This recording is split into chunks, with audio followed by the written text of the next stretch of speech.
Hello everybody, అందరికీ నమస్కారం. Welcome to this special show. జనరల్గా ఒక సబ్జెక్ట్కి 360 యాంగిల్ ఉంటుంది.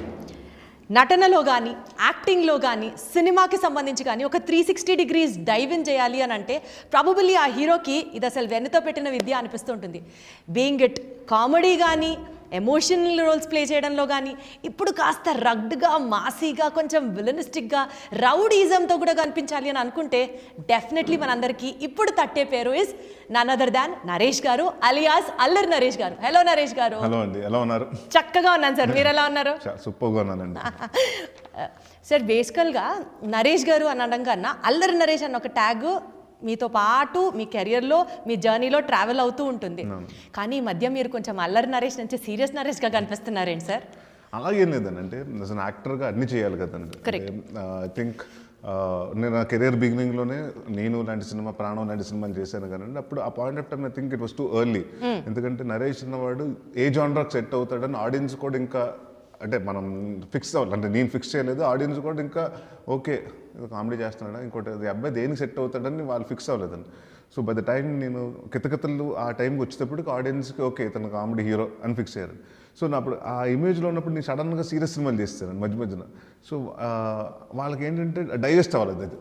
ఇప్పుడు నేను సినిమా చాలా బాగుంటుంది, అందరూ చాలా బాగుంటుందని చెప్తారు కానీ, బట్ అప్పటి వరకు కామెడీ చేసి నవ్వించినోడు సడన్గా ఇంత ఒక ఈ ట్రాన్స్ఫర్మేషన్, అంటే మీరు అన్నట్టు 180 అంటే ఇప్పుడు ఇలా ఎక్స్పెక్ట్ చేసిన వాడికి ఇలా వచ్చింది అనేటప్పటికి వాడు నేను ఎక్స్పెక్ట్ చేసిన నరేష్ నవ్విస్తాడు అనుకుంటే ఏంటంటే నన్ను భయపెట్టిస్తున్నాడు అనుకున్నాడు.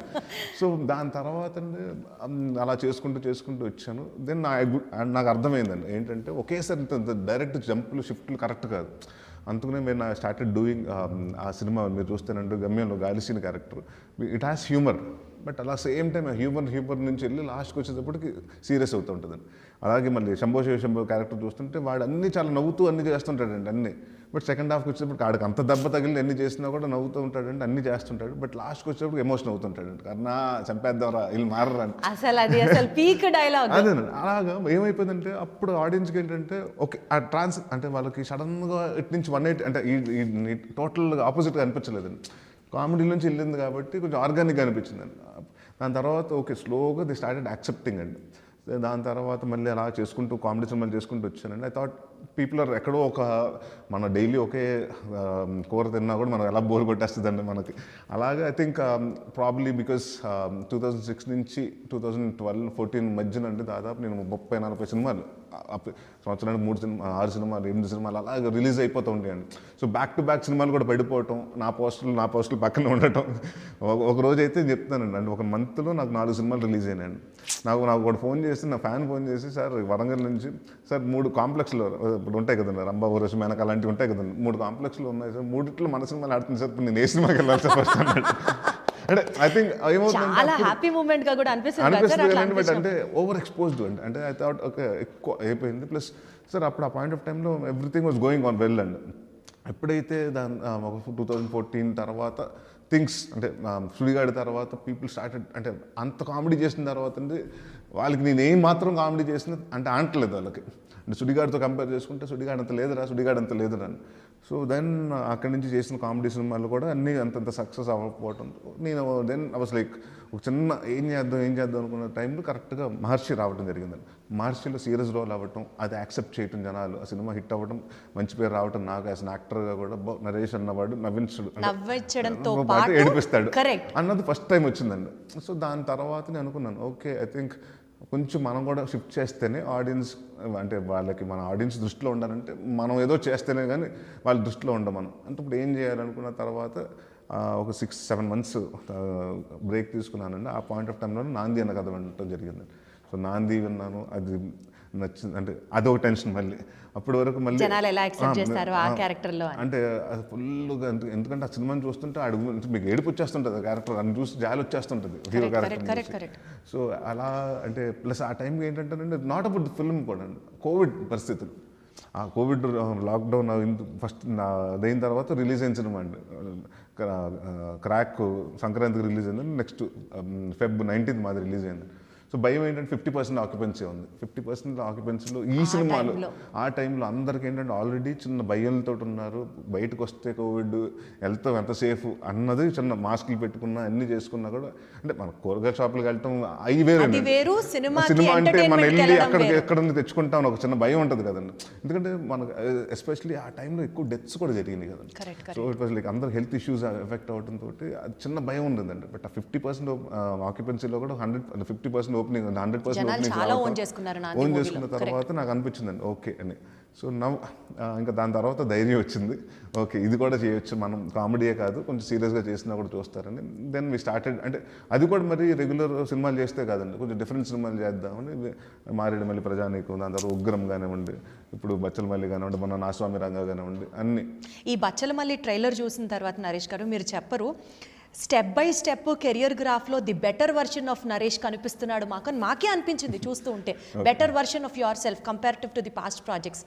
ఈ సినిమా మీరు చేయడానికి ఈ పర్టిక్యులర్ బచ్చలమల్లి అనే క్యారెక్టర్ మిమ్మల్ని ఎంత ఇన్స్పైర్ చేసింది? What is that you going to show to the public ఈ క్యారెక్టర్ ద్వారా? తన లైఫ్ మీలో ఏ పాయింట్ మిమ్మల్ని బాగా మోటివేట్ చేసి yes I have to do this film అని? ఫస్ట్ థింగ్ ఏంటంటే కథ నచ్చిందండి, బాగా నచ్చిందండి. ఫస్ట్ సిట్టింగ్లో ఓకే చేశానండి. And for me as an యాక్టర్గా నాకు ఛాలెంజ్ కావాలండి. ఏం చేయాలంటే ఇప్పుడు అన్ని సినిమాల్లో ఓకే, ఇప్పుడు ఈ సినిమాలో ఏంటి మూర్ఖత్వం అంటే ఎమోషన్స్ ఉంటాయండి, డిఫరెంట్ షేడ్స్ ఆఫ్ మనిషిలో మన బాధ, మూర్ఖత్వం కూడా ఒక కైండ్ ఆఫ్ ఎమోషన్. అదేనండి, అది చూపించాలి. అంటే దానికి ఎలా చూపిస్తాం, మన డైరెక్టర్ గారు వచ్చి సడన్గా సార్ నడుచుకుంటూ రావాలి, మేము మూర్ఖత్వం కనిపించాలండి. సార్ నడుచుకుంటే నా వాకింగ్ స్టైల్లో మూర్ఖత్వం ఎలా వస్తుంది సార్ అని నా డౌట్. ఆయన సార్ ఏడవండి సార్, కొంచెం కొత్తగా ఏడవండి సార్ అంటే, కొత్తగా ఏడవండి నవ్వుతూ ఏడమంటారు సార్ అంటే ఇలాగ. అంటే ఆయన ఏంటంటే మాకు నాందిలో ఏడ్చారు, ఆ ఏడుపొద్దు సార్, అది చాలా ఎమోషనల్. ఇంకో దాంట్లో వచ్చారు, ఆ ఏడుపొద్దు సార్, దీంట్లో కొంచెం కొత్తగా కావాలి. పచ్చమల్లి ఎక్కువ ఏడవడు సార్, ఆడ కంట్లో అంటే చిన్న నీళ్ళు తిరిగినట్టు ఉండాలి కానీ బట్ బలబల కారిపోతున్నట్టు ఉండకూడదు. సో ఇవన్నీ ఉన్నప్పుడు అంటే ఫర్ మీ యాజ్ అన్ యాక్టర్గా అంటే దిస్ ఇస్ టఫెస్ట్ ఛాలెంజ్ అండి. ఎందుకంటే ఇట్ హ్యాస్ అంటే సినిమా అంతా ఒకటే మెయింటైన్ చేయాలండి. వాడు ఫస్ట్ సీక్వెన్స్లో ఎలా ఉంటాడో లాస్ట్ వరకు ఆ సినిమాలో ఆ మూడు దాంట్లోనే మెయింటైన్ చేస్తుంటాడండి. సో అది నాకు కష్టమైందండి, అంటే మెయింటైనింగ్. ఎందుకంటే మీ సినిమా అంటే ఒక ప్రాసెస్లో జనరల్గా ఏంటంటే 30-40 డేస్లో షూటింగ్ ఒకేసారి అయిపోతే ఆ మూడ్లో ఉంటాం. మేము ఫస్ట్ డిసెంబర్లో షూటింగ్ చేస్తామండి, దాని తర్వాత మళ్ళీ బ్రేక్ ఇచ్చి మళ్ళీ ఫిబ్రవరిలో చేస్తాం, మళ్ళీ దాని తర్వాత గడ్డం కోసం ఒక 4-5 months బ్రేక్ ఇచ్చి మళ్ళీ మే నుంచి స్టార్ట్ చేస్తామండి. సో ఈ టైంలో ఏమవుతుందంటే 19th సీన్ ముందు చేసి ఉండొచ్చు, ఇప్పుడు 20th సీన్ చేస్తున్నాం. సో అండ్ ఈ సినిమా కూడా 95 and 2005, సో 2 వేరియేషన్స్ ఉంది. 95లో ఉన్నప్పుడు కొంచెం యంగ్గా ఉండాలి, 2005కి వచ్చినప్పుడు కొంచెం ఎల్డర్లీగా ఉండాలి. ఆ వేరియేషన్ చాలా అండి. ప్లస్ దాంతో అంతకు మేము కూర్చొని ఏం చేసామంటే ముందు బాడీ లాంగ్వేజ్, అంటే నాకు మా డైరెక్టర్ గారు ఏం చెప్పారు, ఉగ్రం సినిమా చూసి చేద్దాం, ముందు సినిమా చూసి సార్ ఉగ్రంలో మీరు చాలా స్టిఫ్గా ఉన్నారు, పోలీస్ ఆఫీసర్ కదా, ఆ క్యారెక్టర్ మీరు అది ఓకే సార్, బట్ దీంట్లో అలా ఉండకూడదు సార్, మందు తాగేసి గొడవలు పడిపోయాడు, తాగేసి చిన్న కొట్టినప్పుడు కూడా తూలుతూ కొట్టి ఇలా ఉండాలండి. చిన్న లూజ్ బాడీ లాంగ్వేజ్, కొడితే పంచు కొడితే ఎగిరిపోయేది కాదండి, చాలా లూజ్ కొడతారు చూడండి సార్, అలా కావాలి. ర్యాష్గా అంటే అసలు పట్టించుకోకుండా ఒక మూర్ఖుడు కేర్లెస్ కొడతారు చూడండి, అలా ఉండాలని చెప్పారండి. సో విత్ దాట్ వి అంటే ఒక డిజైన్ చేసుకున్నాండి ఇలా ఉండబోతుందని. సో బట్ నాకు తెలిసి ఎక్కువ వేరియేషన్స్ అండి, చాలా సినిమాల్లో చేశాను కానీ యాక్టింగ్లో నేను ఎక్కువ వేరియేషన్ చేసిన సినిమా ఇదండి. 100% అండి. కేర్లెస్గా టూ మచ్ ఆఫ్ యారగెంట్గా ఉన్నది, మళ్ళీ లవ్ ఉంటుంది, మళ్ళీ ఎమోషన్ ఉంటుందండి, చిన్న మళ్ళీ డ్రామా ఉంటుంది ఫ్యామిలీ తోటి, మళ్ళీ చిన్న అంటే హీరో ఫన్ చేయడు కానండి, నా క్యారెక్టర్ ఫన్ చేయడు కానండి, బట్ చుట్టుపక్కల చిన్న 2-3 సీక్వెన్స్లు ఫన్ ఉంటుందండి. సినిమాలో అరుదుగా నవ్వుతాడు, 1-2 చోట్ల నవ్వుతాడు. బచ్చలమల్లి నోడు నవ్వడు అసలు, అండ్ బచ్చలమల్లి ఏడవడు కానీ లవ్ చేస్తాడు, గట్టిగా లవ్ స్టోరీ అయితే ఉంది. అండ్ వాడు మారడండి ఎవరి కోసం అంటే, వాడు ఏంటంటే వాడు అనుకున్నది ఏంటంటే నాకు నచ్చిందే చేస్తాను, అంటే నువ్వు నా లైఫ్లో ఉండాలనుకుంటే ఉండు, లేదంటే వెళ్ళిపో, నాకు అవసరం లేదు, నన్ను వద్దనుకున్న ఎవరు నాకు వద్దనుకునే రకం ఉండదు. సో బచ్చలమల్లికి నరేష్ గారికి నిజ జీవితంలో అంటే మీరు ప్లే చేసిన రియల్ క్యారెక్టర్కి ఏమైనా డిఫరెన్స్ ఉందా, లేకపోతే ఏమైనా కనెక్షన్ ఉందా? అట్లా ఒకే ఒక కనెక్షన్ ఉంది. అంటే నేను చాలా ఫాస్ట్గా జనాలు నమ్ముతాను, బట్ నాకు ఎప్పుడైనా ఏదన్నా అవతల వాడు నన్ను అడ్వాంటేజ్ తీసుకుంటున్నాడు, ఏదో ఒకటి నన్ను తీసుకుని చేసాడని తెలిసింది అనుకోండి, కట్ ఇంకా అంటే బ్లాంక్ అయిపోతుంది అండి. మొహమ్మద్ ఇలా ఎదురు కూర్చున్నా కూడా నేను చూసినా కూడా చూడనట్టు వెళ్ళిపోతుంటాను. అంతేగాని ఎందుకు నాకు ఇలా ఫోన్ చేసి ఉండదండి. నేను డైరెక్ట్గా ఇంకా అవునా చేశాడు ఇంకా అంతే, కట్ అంటే కట్, ఇంకా అడవం అంటే నాకు ఆ మనిషి వద్దు జీవితం అతని వల్ల so no drama, no acting, nothing. Nothing అండి. ఫోన్ చేసేసి ఏడుపులు పడబబ్బులు, రే నువ్వు ఎందుకు చేస్తావు, నీ అంత చూసేస్తాను ఇన్ని అంత ఆ లోపల ఇగో ఎట్లా సాటిస్ఫై అవుతుంది నరేష్ గారు? మనం ఏదైనా మనల్ని ఎవరైనా చీట్ చేశారని తెలిసినప్పుడు we have to give them కాదండి. బ్యాక్. అంటే అది చెప్తాను కదా, when you know other person is negative energy, why do want keep it? అదొంటే అది మనకు రబ్ అవుతూ ఉంటుందండి. మీరు నమ్ముతారా ఈ ఎనర్జీ కాన్సెప్ట్ అంతా? ఎనర్జీ అంటే అది కదండి, మాటలలో కూడా మన అన్నీ అయిపోయినా ఇవన్నీ ఉంటాయి కదండి. అంటే మనకు తెలిసిపోద్ది కదండి, అది పాజిటివ్గా మాట్లాడుతున్నాడు, పొగుడుతూ మాట్లాడుతున్నాడా, లేకపోతే మనల్ని వ్యంగ్యంగా మాట్లాడుతున్నాడు, మన పోకింగ్గా మాట్లాడుతున్నాడు తెలిసిపోతుంటుంది కదా. అలాంటిది అంటే అలాంటి 2-3 సందర్భాలు అండి. ఫ్రెండ్స్లో కూడా కట్ చేసిన సందర్భాలు ఉన్నాయి. నిజమా? నిజంగా అసలు ఇంత మెచ్యూరిటీ అనిపిస్తుంది మీతో మాట్లాడుతుంటే. అంటే you think so much backdrop అని అనిపిస్తుంది. బికాజ్ మిమ్మల్ని సీన్ మీద కామెడీ చేస్తూ అల్లరల్లరిగా this version of Naresh is what we know. But otherwise also మీరు ఇంత దాన్ని ఏమంటారు, చాలా మెచ్యూర్డ్గా హ్యాండిల్ చేస్తారు రిలేషన్ని. No drama, no fighting. నాకు వన్ థింగ్ అంటే నాకు very very short temper person అండి. చాలామంది తెలియదు. సడన్గా అంటే నేను కోపం చాలా అరుదుగా వస్తుందండి. ఎప్పుడన్నా ఒక ఈ 57 డేస్లో చేస్తే ఒక్కసారి ఏదో వచ్చిందండి. ఏం చేశారు నరేష్ గారు అప్పుడు? అంటే ఏంటి త్వరగా అవ్వదు, గ్లిజరిన్ అన్ని పెట్టుకుని నేను రెడీగా ఉన్నప్పుడు వాళ్ళు ఇంకా వెయిట్ చేసుకుంటూ అక్కడ లైటింగ్ చేసుకుంటుంటే ఇప్పుడు 3 సార్లు పెట్టుకున్నాను. ఒకసారి ఎన్నిసార్లు పెట్టుకోమంటారండి గ్లిజరిన్ అంటే అది వచ్చేస్తుంది. అంటే అంతకునే అంత అరిసేయటం కాదండి. చెప్పండి మీరు రెడీ అయితే చెప్పండి, అప్పుడు పెట్టుకుంటాను. అది నాకు అది అయిపోయిన తర్వాత అది ఉండదు. ఇంకా నెక్స్ట్ మినిట్ అంటే నాకు మళ్ళీ ఇది బీరోలో పెట్టుకుని మనం ఎప్పుడన్నా కబోర్డ్లో పెట్టుకుని దాచుకుని ఆ ఎమోషన్ ఇప్పుడు మళ్ళీ ఇంకోసారి జీవితంలో ఎప్పుడైనా తప్పు చేస్తే దీన్ని దాన్ని కలిపి అసలు వడ్డీ ఇద్దాం అలాంటివి ఏమి ఉండదండి. అప్పటికప్పుడు ఇచ్చేసేయటం. దాని తర్వాత 2వ నిమిషం తర్వాత నేను క్లియర్ అయిపోతానండి. ఆ ఎమోషన్ నేను కూడా దాచుకోలేను, హోల్డ్ చేసుకోలేను. నేను అయిపోతుంది లేదు ఎక్కువ మరి బాగా డిస్టర్బ్ చేస్తే ఇందాక చెప్పాను కదా, కట్ చేసేస్తారు. యాజ్ అ పర్సన్గా మీ కెరియర్ గ్రాఫ్ చూస్తూ ఉన్న ఒక ఆడియన్స్ పాయింట్ ఆఫ్ వ్యూలో మాట్లాడితే నరేష్ గారు, ఇప్పుడు ఏ క్యారెక్టర్ అయినా ఆయన చాలా సీరియస్గా చేస్తారు, చాలా కష్టపడతారు. ఒక రకమైన రెస్పెక్ట్తో కూడిన నమ్మకం కలిగింది ఆడియన్స్కి మీ మీద. ఆ ఆడియన్స్లో సపోజ్ నేను కూడా ఉన్నాను అనుకొని ఆనెస్ట్గా మీకు మాట్లాడితే, ఈ పాయింట్ ఆఫ్ టైంలో అసలు నరేష్ గారికి ఒక బ్లాక్ బస్టర్ హిట్ పడాల్సిందే ఈ సినిమాతో హిట్ కొట్టాల్సిందే. ఆ టైం అనిపిస్తుంది చూసారా, gut feeling for everybody what they feel, ఇది హిట్ కొట్టాల్సిందే అని అనుకున్న టైంలో సుబ్బు గారిని మీరు డైరెక్టర్గా సెలెక్ట్ చేసుకోవడానికి గల రీజన్ అంటే మీరు ఏమైనా అనాలిసిస్ చేసుకున్నారా? ఈ పాయింట్ ఆఫ్ టైంలో ఈ సినిమా సుబ్బు బాగా చెప్పాడు, మనం చెయ్యాలి, బాగా తీస్తాడు, డైరెక్టర్ మీద ఒక కాన్ఫిడెన్స్, ఈ సినిమా చేయాలి. అదే కదండి. ఇక్కడ ఇప్పుడు చాలా మంది కొత్త డైరెక్టర్తో చేస్తానండి. ఎలా అతను ముందు అంటే ఇప్పుడు సుబ్బు గారు కనీసం అంటే ఆయన 2వ సినిమా అండి, సోలో బ్రతుకు సినిమా చూశాను నేను. సో నాకు తెలుసు ఆయన అంటే ఎలా తీయగలుగుతారో, ఎలా హ్యాండిల్ చేయగలుగుతారో. 30-40 crores బడ్జెట్ సినిమా హ్యాండిల్ చేశారు. 60 crores బడ్జెట్ ఆయన హ్యాండిల్ చేయగలిగారు. సో నాకు ఐఎమ్ వెరీ కాన్ఫిడెంట్ అప్పుడు ఎగ్జిక్యూషన్. కథగా చెప్పినప్పుడు ఒకరు బాగా చెప్తారు, కొందరు తీయలేకపోతారు, కొందరు కథ బాగా చెప్పలేకపోతారు, బాగా తీయగలుగుతారు. So it's all about depending on director అండి. ఇప్పుడు కృష్ణ దగ్గరికి వచ్చినప్పుడు అమెరికా నుంచి వచ్చాడండి, ఒక సినిమాకి అది అప్రెంటిస్గా పనిచేసాడంటే అసలు అతనికి మేకింగ్ గురించి, ఫిల్మ్ ఇండస్ట్రీ గురించి తెలియదు. కథ చెప్పాడు, నచ్చింది, చేశాడు. సో ఇప్పుడు అతను బాగా తీస్తాడా అంటే అంటే దాదాపు నా కెరియర్లో 30-38 మంది కొత్త డైరెక్టర్తో చేశానండి. కొందరు చెప్పినప్పుడు చాలా బాగా చెప్పారు, కొందరు తీయలేకపోయారు, కొందరు అస్సలు అంటే చాలా తడబడుతూ చెప్తుంటారు కదా, కానీ ఎక్స్ట్రాడినరీగా తీసుకున్నారండి. So it's all about believability అండి. మన కథ నచ్చితే దాన్ని బట్టి మనం వెళ్ళటమేనండి. సో ఇది ఫస్ట్ నాకు నచ్చింది అంటే కథ నచ్చిందండి. దాని తర్వాత సుబ్బు గారి మీద ఆల్రెడీ సినిమా చేస్తున్నారు కాబట్టి I'm very confident about. So మనకి 2వ రోజు 3వ రోజు అంటే మనం ఏదైతే చెప్తున్నాడో అంత బాగా తీస్తున్నాడు, ట్రాన్స్లేట్ అవుతుందా.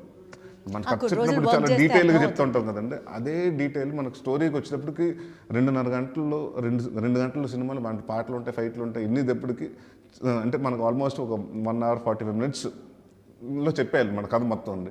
సో అది కరెక్ట్గా చేస్తానంటే 2వ రోజు 3వ రోజు అంటే నేను చెప్తాను కదండి, ఎంత బాగా చెప్పాడో అంతే బాగా తీసాడు సుబ్బు గారు. సూపర్, అసలు heartfully wishing you all the best అండి. ఎందుకంటే డెఫినెట్లీ ఇది సక్సెస్ అయ్యి తీరాలి అని అనిపించింది ట్రైలర్ చూసిన తర్వాత, అవుతుంది కూడా.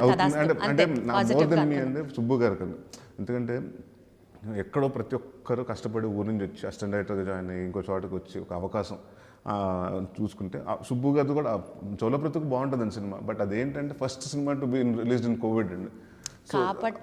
కాబట్టి అప్పుడు అంటే బాగా రావాల్సిన కలెక్షన్ అప్పుడు 10 కోట్లు వచ్చింది అంటే ఇప్పుడు రిలీజ్ నార్మల్ టైం అంటే మన కోవిడ్ లేకపోతే మంచి హిట్ అయ్యేదండి సినిమా. సో కోవిడ్ రిస్ట్రిక్షన్స్లో ఫస్ట్ సినిమా అది అవ్వడంతో వాళ్ళు అనుకున్న మార్క్ రీచ్ అవ్వలేకపోయారండి. బట్ అక్కడి నుంచి ఆ కసితోటి 2 సంవత్సరాల నుంచి అదే చెయ్యాలి, కొట్టాలని ఆయన నేను చెప్తాను కదండి, తుని ఆయన సొంత ఊరు తుని పక్కనేనండి. మీ అన్నవరంలో స్టే చేసామండి. ఆయన వైఫ్ అప్పుడే షీ డెలివర్డ్ అ బేబీ కరెక్ట్గా మీ సినిమా స్టార్ట్ చేసి 1 వీక్ ముందు ఆయనకి పాప పుట్టిందండి.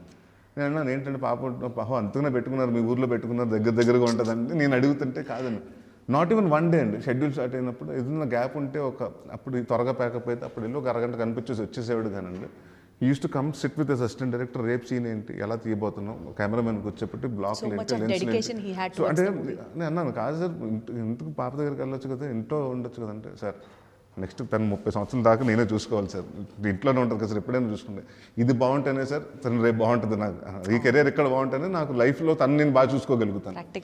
సో అంటే నాకు అది అనిపించింది అంటే ఒక డైరెక్టర్కి అంత అంటే ఛాన్స్ చాలా తక్కువ వస్తుందండి, అవకాశాలు చాలా తక్కువ వస్తాయి. వచ్చిన అవకాశాన్ని మన 100% అది రిజల్ట్ నేను సినిమా చేశానని చూసాను, నాకు బాగా నచ్చింది, మంచి సినిమా అవుతుంది. బట్ అది హిట్ అవుతుందా, block buster, super hit, cult, classic అనేది ఆడియన్స్ డిసైడ్ చేయాలండి. సో బట్ మన ప్రయత్నం మనం చేసినప్పుడు మన job satisfaction we have to be happy. 100% మీరు ఎఫర్ట్స్ పెట్టారన్నది మాటలో ప్రతి వర్డ్ లో ఇట్ ఇస్ రిఫ్లెక్టింగ్ అండి. నేను ఒక్కనే కదా, exactly this film team effect. It's like డెఫినెట్గా సుబ్బు గారు ఇస్ లీడర్ అండి, కెప్టెన్ కాబట్టి, అండ్ కెమెరామెన్ అండి. ఎందుకంటే మనకున్న బడ్జెట్లో తక్కువ టైంలో చేయాలండి షూటింగ్ అని. అంటే మనకి లావిష్గా కనిపించాలి, at the same time quality కనిపించాలి, బట్ మనకున్న లిమిటెడ్ బడ్జెట్లో చేయాలండి. సో ఈ సినిమా మేము ప్లాన్ చేసినప్పుడు 60 రోజులు అనుకున్నామండి. సో వాళ్ళిద్దరు ప్లానింగ్ కోఆర్డినేషన్ తోటి మేము 57 డేస్లోనే ఫినిష్ చేసాం. సో మాకు 3 days ప్రొడ్యూసర్ మిగిలిందంటే ఆ బడ్జెట్ మాకు అంటే అది పబ్లిసిటీలో యూజ్ చేసుకోవచ్చు, రేపు ఇంకో చోట యూజ్ చేసుకోవచ్చు కదా. పబ్లిసిటీ అంటే నరేష్ గారు బేసికల్గా మీడియాలో కానీ ఇండస్ట్రీలో కానీ మీరు ఒక నాన్ కాంట్రవర్షియల్ పర్సన్ అన్నది అందరికీ తెలుసు. You don't get into controversies or you don't get into unnecessary ruckus things and all. అందరికీ అల్లరి నరేష్ అంటే ఒక అజాత శత్రువు అన్న ఒక బ్రాండ్ ఇమేజ్ అయితే మీకు ఉంది. But regarding promotions, publicity part, మీ కాంటాక్ట్స్ని మీరు బాగా యూజ్ చేసుకోరు, you just don't gel with all your people అన్నది కూడా ఒక పాయింట్ ఉంది. దీని గురించి కాస్త క్లియర్గా చెప్పగలరా? అంటే అలానే కదండి, ఇప్పుడు మనతో మహేష్ గారితో చేశానండి, ఒక సినిమా పిలుస్తానండి ఆబ్లిగేషన్, అన్ని సినిమాలు పిలిస్తే బాగోదు కదండి. నేను 63 సినిమాలు మీరు ఓవర్గా మొహమాట పడుతూ ఉంటారా? అంటే నాకు ఇష్టం ఉండదండి, అంటే నాకేంటంటే అవతల ఇబ్బంది పెడితే ఇష్టం ఉండదండి. ఇప్పుడు అంటే వాళ్ళు ఇబ్బంది ఫీల్ అవ్వరేమో కదా. నాని ఉన్నాడండి నా బెస్ట్ ఫ్రెండ్, బాబాయ్ రమ్మంటే వచ్చేస్తాడు, బట్ అడగాలన్నా ఎన్ని సినిమాలకి అడిగాను, ఎన్నిసార్లు వచ్చాడు పాపం తను కూడా. పాపం నాకే అంటే నరేష్ సినిమా అంటే నాని ఉంటాడు అన్నది వస్తుంది కదండి. సో నాకు చాలామందిని నాకేంటి అందరూ పరిచయం ఉండి, అందరు హీరోలు పరిచయం, అందరూ రకరకాల టైంలో బిజీ. అంటే ఒకటి ఏంటంటారంటే మన వీకెండ్స్లో పెట్టుకున్నాం అనుకోండి, అందరూ కొంచెం ఫ్రీగా ఉంటారు. వీక్ డేస్లో అంటారంటే అందరికి ఎవరికి షూటింగ్లు ఆడుకుంటాయి, ఎవరి కమిట్మెంట్స్ ఆడుకుంటాయి. సో నాకేంటంటే అది కొంచెం మొహమాట ఎక్కువ. అదే నాకేంటంటే నేను వస్తానండి, షూటింగ్కి వెళ్తాను, దాని తర్వాత ఇంటికి వచ్చి వస్తాను. లేదు షూటింగ్ లేదంటే పొద్దున్న కొంచెం లేట్గా రెడీ అవుతానండి, ఒక 10:30 ఆ టైంకి బ్రేక్ఫాస్ట్ చేసి ఆఫీస్కి వెళ్తాను, ఒక కథ వింటాను, మళ్ళీ వచ్చి లంచ్ చేసి మళ్ళీ ఆఫీస్కి వెళ్ళి ఇంకో కథ వింటాను. సో ఇదే తప్పండి, ఆఫీస్ ఇల్లు తప్పనంటే బయటకు వచ్చేసి అంటే ఐ డోంట్ అంటే నాకు you're not a social person అనుకోవాలా? I use to be social person and I think father అయిన తర్వాత కొంత బాధ్యతలు రావటమో, లేకపోతే కొంచెం మెచ్యూరిటీ రావటం, అందరూ మ్యారేజ్ అవ్వటం, పాప పుట్టిన తర్వాత ఐ థింక్ ఎక్కువ టైం అటు తనతో స్పెండ్ చేయడానికి ఇష్టపడతాం, ఇన్ని కూడా జరుగుతాయి కదండి. I think I use to party a lot ఉంటాను. నేను స్మాల్గా నైట్ అంతా పార్టీలు చేసి తీసిన రోజులు ఉన్నాయండి. ఐ థింక్ ఒక పాయింట్కి వచ్చేటప్పటికి అంటే నా ఒక మా ఫ్రెండ్ వాళ్ళ మదర్ అడిగిందండి నన్ను, అమ్మ మీరు సినిమా వాళ్ళు నువ్వు సినిమా పోస్టర్లో కనిపించాలి కానీ పేజ్ 3లో ఎక్కువ కనిపిస్తున్నాను అంది. దట్ హిట్ మీ హార్డ్ అండి. అంటే ఆవిడకి అంటే నువ్వు suppose to be visible only on poster, but are you visible everyday in page 3 news పేపర్లో అంటే నాకు కరెక్టే కదా, అంటే నేను కూడా ఎక్కువ వెళ్తున్నాను, ఎక్కువ అవుట్ గోయింగ్ అయిపోయాను అని. అది బ్యాక్ సీరియస్ దట్ స్టార్టెడ్ అండి. That's the thing. నేను ఫాదర్ ఇది అవ్వటం, దాని తర్వాత నా మ్యారేజ్ అవ్వటం, మా బ్రదర్ది నాది అంతా అవ్వటం, కొంచెం బాధ్యతలు వచ్చేటప్పటికి మనం డెఫినెట్గా కొంచెం ఏజ్ పెరుగుతుంది కదండి, మెచ్యూరిటీ కూడా అవుతుంది కదా. ఈ బచ్చలమల్లి క్యారెక్టర్లో అండి మీ లుక్ గురించి మాట్లాడితే స్పెసిఫిక్గా సార్, బేసికల్గా ఒక్కొక్క సినిమాకి ఒక్కొక్క లుక్ని ఎక్స్పోజ్ చేయడం అన్నది as an artist you have to do that. ఈ పర్టికులర్ క్యారెక్టర్లో రగ్డ్ లుక్ మీరు చూపించేసరికి కొత్తగా ఉన్నాడు is one part of the story, Pushpa 2లో అల్లు అర్జున్ గారు లుక్ లాగా ఉన్నారు is the other part of the story. Audience దగ్గర నుంచి వచ్చే ఈ comment whether you would personally take it as a comment or compliment, ఎందుకంటే మీరు కష్టపడి లుక్ ప్లాన్ చేసి ఉంటారు, క్యారెక్టర్కి సూట్ అయ్యేటట్టు ప్లాన్ చేసి టక్ టక్కన ఆ పుష్ప లుక్ అన్న వెంటనే మీకు ఎలా అనిపిస్తుంది? అదేనండి, ఇప్పుడు జనరల్గా కోర్ట్ రూమ్ డ్రామాస్ ఉన్నాయి అనుకోండి, వరుసగా కోర్ట్ రూమ్ అంటే మన చూసింది ఇది చూసింది అంటారు. మీరు ట్రై టు కంపేర్ అండి. ఫస్ట్ కోర్ట్ రూమ్ ఇప్పుడు వరుసగా మనకు తెలియకుండా జరుగుతుంటాయండి. వరలక్ష్మి క్యారెక్టర్ సినిమాలు అన్ని తర్వాత సినిమాలు తను చేసిన కోర్ట్ రూమ్ డ్రామాస్ వచ్చినాయండి. లేకపోతే హీరోస్ ఒకసారి ఆ టెంపరు ఆ టైంలో అన్ని పోలీస్ క్యారెక్టర్లు వచ్చినాయండి, అందరూ సీరియస్ పోలీస్ క్యారెక్టర్లు చేయటం.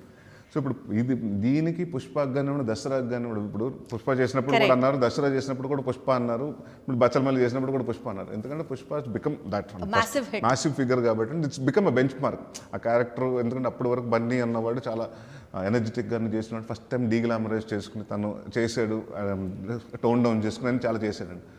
సో ఇదేంటంటేనండి మూడు ఒకే టైం లైన్లో జరిగేదండి. ఇప్పుడు దసరా అన్నది ఒక 80s 90s మధ్య జరిగేదండి. పుష్ప కానివ్వండి, బచ్చలమల్లి కానివ్వండి 90sలోనే జరుగుతుందండి.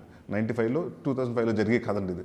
సో ఆ పాయింట్ ఆఫ్ టైంలో రూరల్ బేస్డ్ కథ ఇది. రూరల్ బేస్డ్ కథకి ఏంటంటే అప్పుడు ఇంకా జీన్స్లు షార్ట్స్లు ఎన్ని వేసుకోలేం కదా. ఇప్పుడు ఓకే పుష్పలాగా ఉంది, మనం కూడా కొత్తగా చేయాలి, దసరాలాగా లుక్ పుష్పలాగా ఉంది, ట్రాక్టర్ డ్రైవర్కి సూట్ వేసుకుని నడపలేం కదండి. ఆడు ఎలా బిహేవ్ చేస్తాడు, వాడు ఎలా ఉంటాడు అంతే కదా. లేకపోతే షార్ట్స్ వేసుకుని మోడల్ హే యో అని చేయలేడు కదండి.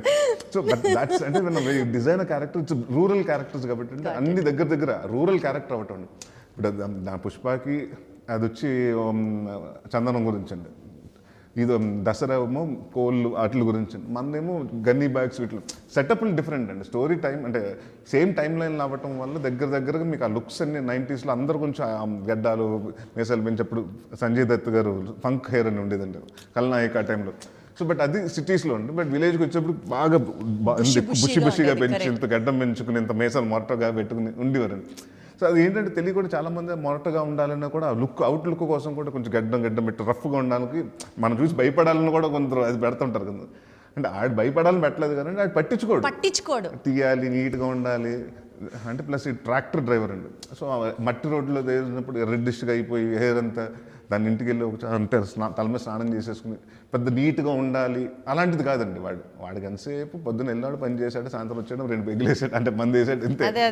మధ్యన ఎవరినతో గొడవలు పడ్డాడు అంతే తప్ప బచ్చలమల్లికి పెద్ద లైఫ్లో అందంగా కనిపించాలి, చాలా అందంగా ఉండాలని అసలు కోరికలు ఉండవండి. రామ్ చరణ్ గారికి రంగస్థలం సినిమా ఎలాంటిదో అల్లరి నరేష్కి బచ్చలమల్లి అంత హిట్ ఉండబోతోంది అని కాన్ఫిడెంట్గా ప్రొడ్యూసర్స్ మాట్లాడుతుంటే అంత కాన్ఫిడెన్స్ సినిమా రిలీజ్ అవ్వకముందరే ఎలా వచ్చింది వీళ్ళకి అని అనిపిస్తుంది. అంటే చూసారండి. ప్లస్ అంటే ఒకటి ఏంటంటే మనం జనరల్గా చెప్పడానికి చెప్తాం కదండి. అంటే ఒకటి ఏంటంటే చరణ్ గారిని అప్పటి వరకు ఒక రకంగా బిఫోర్ మగధీర అన్ని చూసినప్పుడు చాలా బాగా అంటే ఇట్ వాస్ టోటలీ అంటే ఒక ఆయన కూడా అదే మళ్ళీ డీగ్రామరైజ్ రోల్, ఆ విలేజ్లో లుంగి కట్టుకుని ఆ చిన్న చెవుది పెట్టుకుని అంటే వినిపించకుండా చేయటం. సో ఆడియన్ వాళ్ళు లైక్ ఓకే అప్పటి వరకు స్టైలిష్గా జాకెట్స్ అన్ని చూసిన వాళ్ళు సడన్గా అంటే ఒక లోకల్గా రస్టిక్గా వచ్చేటప్పుడు ఆడియన్స్ కొత్తగా అనిపించింది. సో డెఫినెట్గా అలాంటి కొత్త ఎలిమెంట్స్ ఈ సినిమాలో చాలా ఉన్నాయి, ఎక్స్పెక్టింగ్ ఫ్రమ్ నరేష్ గారు అని అనుకోవాలి. అయితే అది ఉన్నాయండి, ఎమోషన్స్తో పాటు ఉంటాయండి, అన్నీ ఉంటాయి. బట్ ద సేమ్ టైం అదే చెప్తున్నాను కదా, లుక్స్ కానీ చూడండి, ఆ గడ్డం అంటే జనరల్గా నాకు ఎక్కడ నేను ఫస్ట్ ఆ గడ్డం అలా ఆ గెటప్తో నేను షూటింగ్కి వెళ్తే నన్ను ఎవరు గుర్తుపట్టలేదండి. ఆ గెటప్ లో మిమ్మల్ని చూసి చాలా సాత్వికుడిలాగా కామ్గా ఉండే మనిషి ఇంత రగ్గుడుగా ఇంత హార్డ్గా ఇట్లా కనిపించేసరికి విరూప గారి రియాక్షన్ ఏంటంటే అంటే ఉంటారు కదండి ప్రాసెస్, మీకు ముందు నుంచి అనుకుంటాం కదండి. ఇప్పుడు ముందే ఇక్కడ కూర్చొని మేము ఫస్ట్ హెయిర్కి ఏం షేడ్స్ వెళ్దాం, రకరకాలు ట్రై చేసాం, రాగి వెళ్దాం, రోల్ కూడా ఉందా అయితే తనకు అసలు సినిమాకి సంబంధం లేదు. సో మేము ఇక్కడ ఫోటోషూట్ పెట్టుకుంటాం కదా, మా గెటప్ల కోసం పెట్టుకుని కాంటాక్ట్ లెన్స్లో ఒక 4 తెప్పించండి, ఏది బెటర్గా వెళ్తే బాగుంటుంది. So we thinking about it. దాని తర్వాత అంటే జీరో డౌన్ దిస్ లుక్ అండి. తెలుసండి ఇంట్లోంచి వచ్చేటప్పుడు బ్లాక్ గడ్డంతో వెళ్ళి బయటకు వచ్చేటప్పటికి రెడ్ గడ్డ ఉంటుంది ఏంటి అన్నారు, అందరూ కూడా షాక్ అయ్యారండి చాలా. అంటే సెట్లోనే మిమ్మల్ని గుర్తుపట్టలేదు అనమాట. అయితే సెట్లో వెళ్తుంటానండి, బలగం జయరామ్ గారు ఫాదర్ క్యారెక్టర్ చేశారండి. రెడీ అంటే ఇంకా హీరోగా రావాలి కదండి, టిఫిన్ తింటున్నాడు ఆయన, ఇంకా హీరోగా రావాలి కదండి, వచ్చేసారండి. అంటే ఎక్కడ ఉన్నారంటే అక్కడ కూర్చున్నారు కదంటే ఆయన ముందు నుంచి వెళ్ళాను నేను. ఆయన ఎవడో ఊరోడు, వాళ్ళు ఇంట్లోడేమో వాళ్ళు అంటే జనరల్గా ఒక హౌస్లో షూటింగ్ చేస్తున్నామండి. ఇంట్లో మంచి ఏమో అతను ఊరోడు అనుకుని వదిలేశాడు.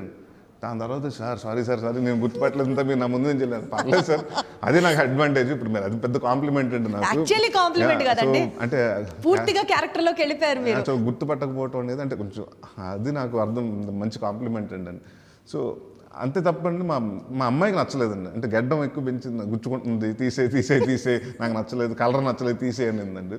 బట్ అని చెప్పి సినిమా కదమ్మా కంటిన్యూటీ ఉంటుందంటే obviously. Family emotions, family bondings మీకు టాప్ ప్రయారిటీనా నరేష్ గారు? యా అండి, family is my top priority. Family and friends అండి. ఫ్యామిలీ అండ్ ఫ్రెండ్స్ అంటే మీకు బాగా నచ్చితే ఇంక వాళ్ళ కోసం ప్రాణం కూడా పెట్టేస్తారు Yeah, కదా, అండి. దట్ ఈస్ యూ అన్నది అర్థం Yeah, అవుతుంది yeah. చిన్న కాన్వర్సేషన్ లో Yeah, కూడా. ఆర్యన్ రాజేష్ గారి గురించి చెప్పండి, మీ బాండింగ్ గురించి చెప్పండి. అసలు ఏమైపోయారు, ఆయన కనిపించట్లేదు, ఎక్కడ ఇక్కడే వినిపించట్లేదు. ఉన్నారండి, ఎక్కడికి వెళ్ళలేదండి. సినిమాలు చేద్దామనే ఉన్నాడండి. ఇప్పుడు లైక్ సిరీస్లు చేస్తున్నాడండి, 2-3 సిరీస్లు చేశాడు. సో అంటే ఒకటి ఏంటంటేనండి, మీకు తెలుసు కదా, సక్సెస్ ఉంటే వేరే రకంగా ఉంటుందండి. సో ఇప్పుడు నేనేమంటున్నానంటే masking to get into serious villain roles అండి. అంటే ఇప్పుడు ఎందుకంటే యంగ్ స్టార్స్కి చాలామంది యంగ్ హీరోస్ ఉన్నారండి, వాళ్ళందరికీ యంగ్ విలన్స్ లేరు. మనకి ఇంకా 45, 50 ఇయర్స్, 60 ఇయర్స్ వల్ల పెడుతున్నాం కదండి. సో కొంచెం నువ్వు 40స్లో ఉన్న యంగ్ అంటే కొంచెం కొత్తగా ఉండే విలన్ లాగా ఉంటావు, కొంచెం వర్క్ ఆన్ ఇట్ అంటున్నాడు. So now is working on it అండి. సో బేసికల్గా అండి ఈ సినిమా హీరోయిన్ విషయంలో చాలా హార్డ్ వర్క్ చేశారు, చాలా వర్క్ చేసి అమృత అయ్యర్ని ఆవిడని ఫైనల్ చేశారని విన్నాం కాదా? Too much of tedious work. ఎవరు హీరోయిన్ అవ్వాలి, ఎవరు హీరోయిన్? లేదు, ఫస్ట్ నుంచి అనుకున్నప్పుడే అమ్మాయి ఆల్రెడీ అంటే హనుమాన్ కంటే ముందు 3 సినిమాలు చేసింది, తెలుగు సినిమాలు చేసింది. సో మనకు అమ్మాయి ఐడియా ఉందండి అమృత అని. అప్పుడే హనుమాన్ కూడా జరుగుతుందండి, ఆ ప్రమోషన్స్ అన్నీ కూడా జరుగుతున్నాయి. మనం మీ అనుకున్న కాస్టింగ్ టైంలోనే వాళ్ళు చెప్తే అప్పుడు ఫస్ట్ నుంచి నాకు ఆయనకి ఏంటంటే, సార్ నాకు అమ్మాయిని చూస్తుంటే గ్లామరస్గా కాదు సార్, అమ్మాయిని చూస్తుంటే అమ్మాయి ఏదైనా చిన్న ఏడుస్తుంటే మనకు ఏడుపు రావాలి. ప్లస్ అని మీరు అడిగారా? నేను కదండి, డైరెక్టర్ గారండి. నేను అసలు హీరోయిన్స్ నేను మనకు సంబంధం లేదండి. అంటే ఎవరైనా టెక్నీషియన్స్, ఎందుకంటే నేను ఇప్పుడు ఎడిటర్ ఉంటాడండి, నేను ఎడిటింగ్ రూమ్లో నేను ఉండను. సో ఆయనకి ఏంటంటే ఆయన ఎవరు కంఫర్టబుల్ అని పెట్టుకుంటాడు, కెమెరామెన్ ఆయన కంఫర్టబుల్, కెమెరామెన్ డిఓపి, ఎందుకంటే నాకు ఈ ఫ్రేమ్ కావాలంటే ఆయన చేసుకుని అలా ఉంటుందండి. సో మనం ఎప్పుడు డైరెక్టర్కి ఇవ్వాలండి ఆ ప్రయారిటీస్, ఎందుకంటే ఎక్కువ ట్రావెల్ అయ్యేది వాళ్ళు. ఇప్పుడు విశాల్ చంద్రశేఖర్ గారు ఉన్నారు, నేను ఆయన 2-3 సార్లు కలిసాం కానండి. బట్ ఎప్పుడు సిట్టింగ్స్లో కూర్చునేది ఆయనే, ఆర్ఆర్లో కూర్చునేది 3 నెలలు దాదాపు ఆయన ఆర్ఆర్తో కూర్చున్నారు. సో వీ డోంట్ ఇంటరాక్ట్ అండి. ఫర్ దెమ్ వాళ్ళిద్దరికి ఎవరికైతే డైరెక్టర్ కన్వీనియంట్ అయితే వాళ్ళు కనుక. సో అలాగే ప్రాసెస్లో అమృత అంటే చెప్పారు, అంటే తను ఏంటంటే ఏం లేదు సార్, సిటీలో ఉన్న విలేజ్లో ఉన్న అమ్మాయిలు అందరికీ వచ్చినది ఉంటుంది, చిన్న ఇన్నోసెన్స్ ఉంటుంది, చిన్న ఇన్నోసెన్స్ ఉంటుంది. అట్ సేమ్ టైం ఈ అమ్మాయికి ఏంటంటే నేను ఎప్పుడైనా కలకత్తా వెళ్ళిపోయి సెటిల్ అయిపోవాలి, సిటీలో సెటిల్ అవ్వాలి, నేను ఇక్కడ అది అంటే ఎక్కడైనా అంతే కదండి. ఇప్పుడు మన ఊర్లో చాలా మంది ఆంధ్ర నుంచి హైదరాబాద్ వెళ్ళాలి, విజయవాడ అంటే క్యాపిటల్ వైజాగ్లో సెటిల్ అవ్వాలి, కొంచెం విలేజ్లో కాకుండా సిటీలో ఉండాలి అన్నది ఉంటుంది కదా మనిషి. అలాంటి మనిషి అండి. సో మాకు అలాంటిది అమ్మాయి కావాలనుకున్నప్పుడు అమృత అనుకున్నాం. దాని తర్వాత అమ్మాయికి ఖర్చు చెప్పడం జరిగిందంటే that's how we even before Hanuman I think we started shooting for this film అండి. 2026లో సుడిగాడు 2 అని మీరు అనౌన్స్ చేశారు. బట్ ఆనెస్ట్లీ అండి ఆ విషయానికి జనాలు హ్యాపీ ఉన్నప్పటికీ కూడా శంభో శివ శంభో పార్ట్ 2 ఎప్పుడు రిలీజ్ అవుతుందా, ఏ కర్ణా చంపేద్దాం ఈ డైలాగ్ ఎంత ఇప్పుడు కూడా మనం మాట్లాడుకున్నాం కదా. So can you expect even Shambho Shiva Shambho sir? లేదండి, శంభో శివ శంభో అంటే అంటే ఇప్పుడు అప్పటికిప్పటికి 2000 ఎప్పుడంటే అది 2009లో వచ్చిందండి సినిమా. ఇప్పటికి దాదాపు 14-15 ఇయర్స్ అండి. Everyone he's change now. So probably ఆ సముద్రగాని గారు తీసుకొచ్చి డెఫినెట్గా మళ్ళీ అదే ఏదో ఆ రీయూనియన్ లాగా ఏదైనా ఇంకొక